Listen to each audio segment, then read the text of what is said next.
Nargiz opa, assalomu alaykum. Xush kelibsiz. Siz biz orqali o'qish kirgandingiz. Ikki og'iz gapirib bersangiz, nima bo'ldi? Qayerga topshirdingiz? Nima bo'lganini eshitamiz. Assalomu alaykum, hurmatli kuzatuvchilar. Men Nosirova Nargiza, O'zbekiston fuqarosi, Samarqand viloyati Kattaqo'rg'on shahridanman. 2026-yil sentyabr oyida Sankt-Peterburg shahridagi Gertsen nomidagi magistratura 1-kurs pedagogическое образование yuridik fakultetga dokument topshirganman. Masofaviy konsult firmasi orqali va hammasi удачно chiqib, ekzamenlardan o'tib, student bo'lishga muvaffaq bo'ldim.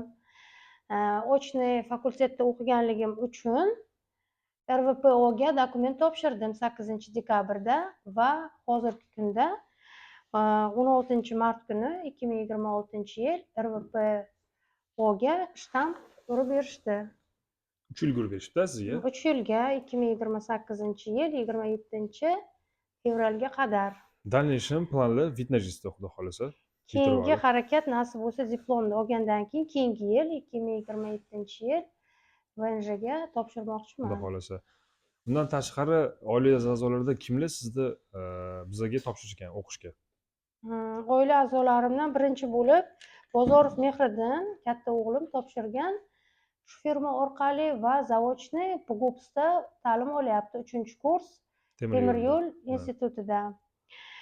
Ikkinchi o'g'lim Bozorov Adhambek patenti отказ bo'lib qoldi va uni ham hozir podkursga o'qishga joylashtirib berdi.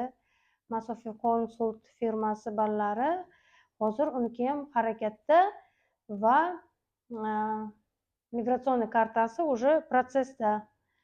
Uchinchi o'g'lim Bozorov Mo'minjon 1-kurs bakalavr fizическая культура и sport institutida 1-kurs ochniyda byudjetda o'qiyapti. U ham shu firma orqali student bo'lgan.